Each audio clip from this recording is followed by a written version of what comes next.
Myself R.K. Gupta. Today I am going to discuss about the dynamic and static friction in this lecture.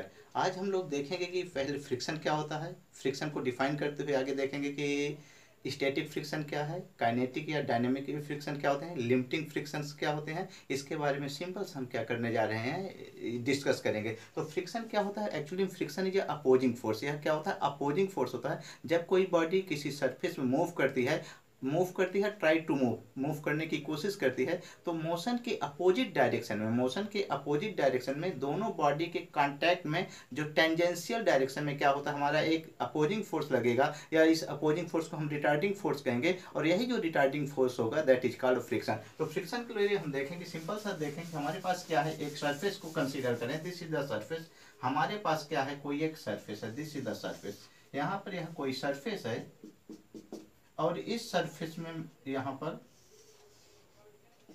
एक कोई दूसरी body इस surface पे रखी हुई है। यहाँ पर हम एक्सटर्नल फोर्स वेक्टर एफ, कौन सा फोर्स अप्लाई कर रहे हैं, F vector F. This is the external force applied on this body. किसी बॉडी पर हम एक्सटर्नल फोर्स अप्लाई कर रहे हैं, तो दोनों बॉडी के कांटेक्ट में ये जो कांटेक्ट पोजीशन है, दिस वन कांटेक्ट, जहां पर ये कांटेक्ट पोजीशन है, यहाँ पर एक अपोजिंग फोर्स लगेगा। क्या लगेगा, अपोजिंग फोर्स लगेगा। And this opposing force small F से यहाँ रिप्रेजेंट कर रहे हैं, दिस इज कॉल्ड फ्रिक्शन। तो फ्रिक्शन को आप कैसे डिफाइन करेंगे, इसकी डेफिनेशन नोट डाउन करेंगे।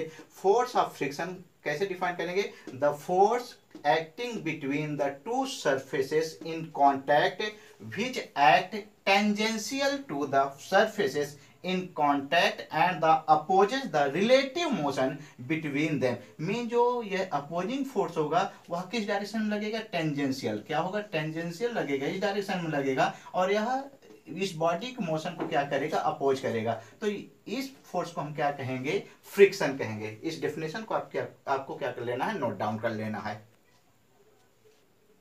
Variation of force of friction with applied force.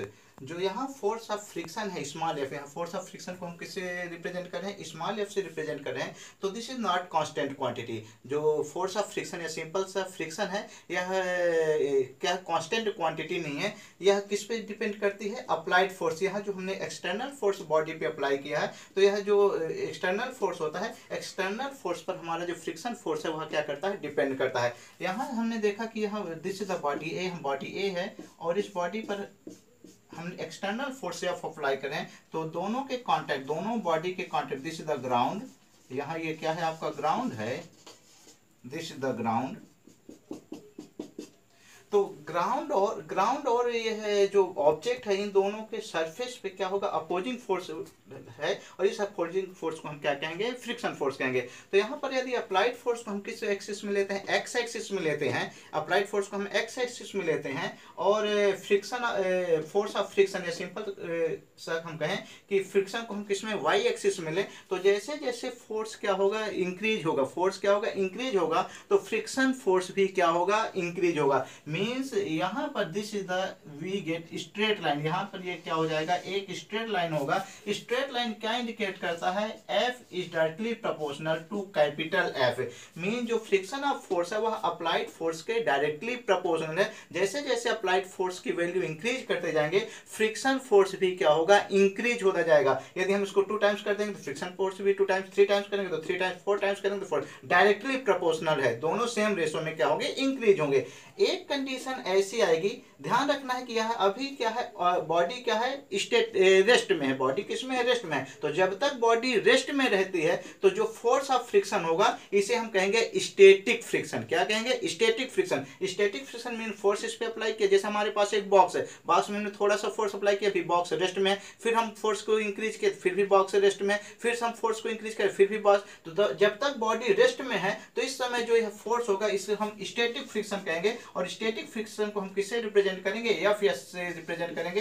F S is the static friction. F x क्या हो जाएगा, हमारा स्टैटिक फ्रिक्शन होगा, बॉडी अभी रिमेन्स एट रेस्ट। फिर हम फोर्स को कंटिन्यू, एक्सटर्नल फोर्स को हम कंटिन्यू इंक्रीज कर रहे हैं, तो जो मैक्सिमम कंडीशन होगी, फोर्स ऑफ फ्रिक्शन जब मैक्सिमम होगा, इस मैक्सिमम पोजीशन को यहाँ ध्यान रखना है। जो मैक्सिमम होगा, कब मैक्सिमम होगा, एक पर्टिकुलर हम देखें, जब अप्लाइड फोर्स की वैल्यू मैक्सिमम होगी, तो यहाँ पर जो फोर्स ऑफ फ्रिक्शन होगा यह भी क्या होगा, मैक्सिमम होगा। इसे हम कहेंगे लिमिटिंग फ्रिक्शन। Limiting friction.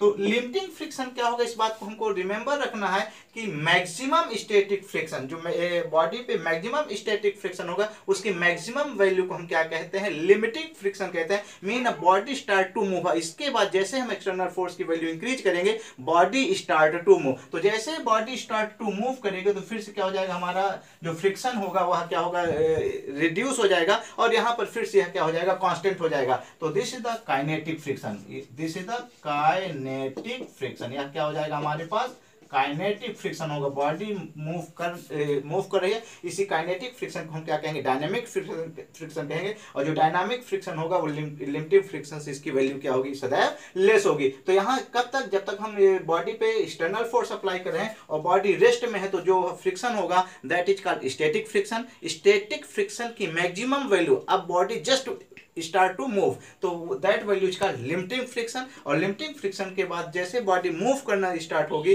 तो वह फ्रिक्शन की वैल्यू रिड्यूस हो जाएगी और इसे हम क्या कहेंगे, काइनेटिक फ्रिक्शन कहेंगे। तो this is the variation of force of friction with applied force. Mean जैसे जैसे हम एक्सटर्नल फोर्स की वैल्यू इंक्रीज करते जा रहे हैं फ्रिक्शन हमारा कंटिन्यू इंक्रीज होगा। इसकी एक कंडीशन आएगी जब मैक्सिमम वैल्यू होगी फ्रिक्शन की, that is called limiting friction. और इसके बाद यह क्या हो जाएगा, इसको हम आगे बॉडी स्टार्ट कर रहे हैं तो डायनामिक फ्रिक्शन या काइनेटिक फ्रिक्शन कहेंगे। ड्रा द डायग्राम, इस डायग्राम को क्या करेंगे, ड्रा करेंगे। स्टैटिक फ्रिक्शन को हम किस प्रकार डिफाइन करेंगे, this is the static friction, the force of friction which exactly counter balance. यहाँ पर ये वर्ड आ रहा है counter balance the applied force. जैसे हम बॉडी पर एक्सटर्नल फोर्स अप्लाई कर रहे हैं, हमारे दिस इज द बॉडी और बॉडी पर हम एक्सटर्नल फोर्स अप्लाई कर रहे हैं, तो यहाँ पर बॉडी रेस्ट में है, बॉडी किस में है अभी, the body remains on rest. तो ये जो क्या है फ्रिक्शन फोर्स है, यह इसको क्या कर रहा है, काउंटर बैलेंस, मीन जस्ट इसके इक्वल हो रहा है और body remains at rest, body अभी रेस्ट में है। तो the force of friction which exactly counter balance the applied force during the stationery state of body. अभी बॉडी किस में है, स्टेशनरी स्टेट में है। तो ये जो फोर्स होगा, अपोजिंग फोर्स होगा, this opposing force friction force को हम क्या कहेंगे, स्टैटिक फ्रिक्शन कहेंगे। एंड स्टैटिक फ्रिक्शन को हम किससे रिप्रेजेंट करते हैं, Fs से रिप्रेजेंट करते हैं। किसके द्वारा रिप्रेजेंट करते हैं, Fs से रिप्रेजेंट करते हैं। जैसे जैसे हम एक्सटर्नल फोर्स की वैल्यू इंक्रीज करते जाएंगे स्टैटिक फ्रिक्शन की वैल्यू भी क्या होगी, इंक्रीज हो जाएगी। एक ऐसी कंडीशन आएगी, now body start to move, ठीक है। इस कंडीशन में होगी जैसे एक्सटर्नल फोर्स की वैल्यू थोड़ी सी इंक्रीज करते हैं वह बॉडी क्या हो जाएगी, मूव करना स्टार्ट कर देगी, मतलब जस्ट स्टार्ट टू मूव। तो उस समय हम इसे क्या कहेंगे, लिमिटिंग फ्रिक्शन कहेंगे। तो स्टैटिक फ्रिक्शन को क्या कर लेना है, डेफिनेशन लिखना है, नोट डाउन कर लेना है। सेकंड डेफिनेशन हम देखते हैं। पहले हमने देखा कि बॉडी रेस्ट में है और जब हम क्या करता है वो काउंटर बैलेंस करता है। जैसे जैसे हम एक्सटर्नल फोर्स इंक्रीज करते जाते हैं स्टैटिक फ्रिक्शन इंक्रीज होगा। तो जो मैक्सिमम वैल्यू होगी स्टैटिक फ्रिक्शन की, the maximum value of static friction, उसे हम क्या कहेंगे, लिमिटिंग फोर्स ऑफ फ्रिक्शन कहेंगे, लिमिटिंग फोर्स ऑफ। तो इसकी डेफिनेशन होगी the maximum value of static friction. ध्यान रखना है लिमिटिंग फ्रिक्शन क्या है, the maximum value of static frictional force which comes into play when a body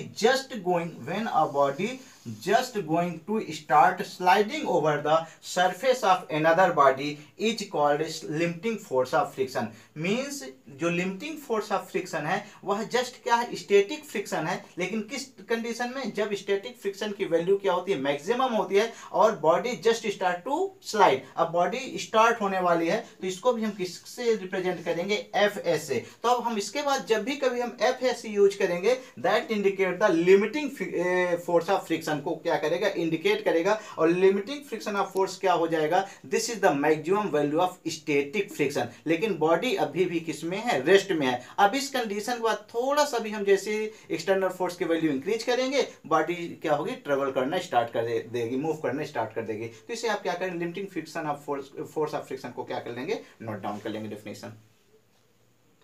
अब देखें सेकंड वन क्या है, डायनामिक और काइनेटिक फ्रिक्शन। डायनामिक या काइनेटिक फ्रिक्शन क्या होगा, बॉडी जैसे ही उस पर एक्सटर्नल फोर्स अप्लाई करते हैं और जैसे ही उसकी वैल्यू क्या होती है, इंक्रीज होती है, तो the force of friction which comes into play when one body moves over the surface of another body is called dynamic और काइनेटिक फ्रिक्शन। अब बॉडी जैसे मूव करना स्टार्ट होती है तो मूव करेगी तो बॉडी टू टाइप्स की मूव कर सकती है, या तो यह स्लाइड करेगी या तो यह रोल करेगी। तो ये दोनों कंडीशन में जो फोर्स ऑफ फ्रिक्शन होगा that is called kinetic friction, या इसी को हम कहेंगे डायनेमिक फ्रिक्शन कहेंगे। जो काइनेटिक फ्रिक्शन है, डायनेमिक फ्रिक्शन की वैल्यू होती है वह लिमिटिंग फ्रिक्शन की वैल्यू से क्या होती है, सदैव ऑलवेज क्या होती है, लेस होती है। तो ये डेफिनेशन नोट डाउन करेंगे डायनेमिक और काइनेटिक फ्रिक्शन का। The force of friction which comes into play when one body moves over the surface of another body is called dynamic or kinetic friction। Further हम इसको फिर note down करें।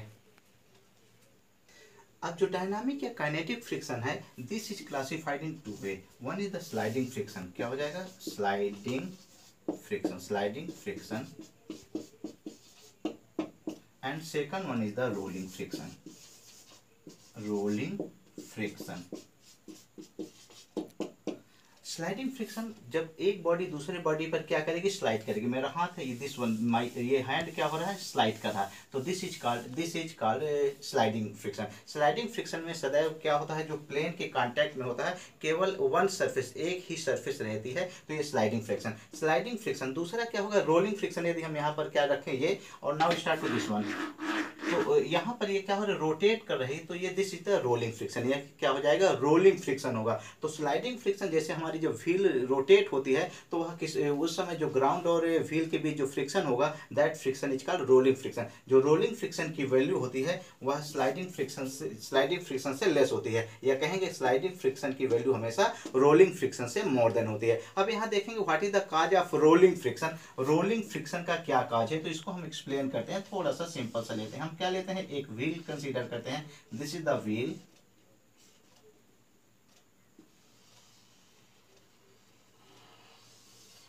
This is the ground, this is the ground, यह क्या है, ground है, and this one is the wheel. यहाँ पर ये क्या है, हमारे पास व्हील है। जैसे व्हील ग्राउंड पर क्या कर रही है, रोल कर रही है, तो यह ग्राउंड पे क्या करेगी, डिप्रेस्ड, यहाँ पर क्या होगा, यहाँ डिप्रेस्ड, डिप्रेस्ड,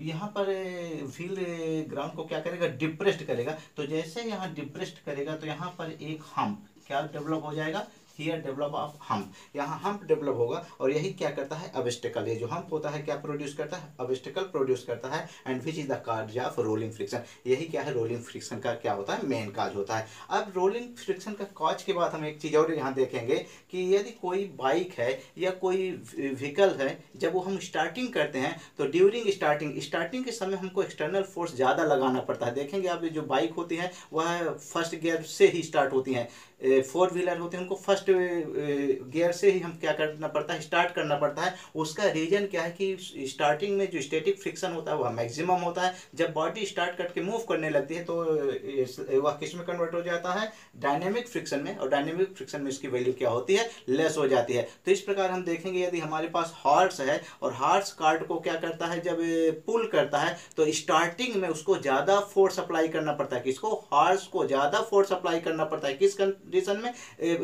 कार्ट को पुल करने में, इनिशियल पोजीशन में। लेकिन जैसे कार्ट मूव करना स्टार्ट हो जाती है तो वह इजी वे से उसको क्या करता रहता है, पुल करता रहता है, उस समय उसको लेस फोर्स लगाना पड़ता है। तो किसी भी बॉडी को रेस्ट से स्टार्ट करने के लिए हमको मैक्सिमम फोर्स लगाना पड़ेगा। उसका रीजन क्या है कि लिफ्टिंग फ्रिक्शन की वैल्यू क्या होती है, मैक्सिमम होती है। आई होप आपको यह वीडियो पसंद आया होगा। यदि वीडियो पसंद आया हो तो वीडियो को लाइक करिए, अपने फ्रेंड्स के बीच इसे शेयर करिए, चैनल को सब्सक्राइब करिए और बेल आइकन बटन दबाइए ताकि आने वाले वीडियोज की नोटिफिकेशंस आप तक पहुंचती रही। Thank you.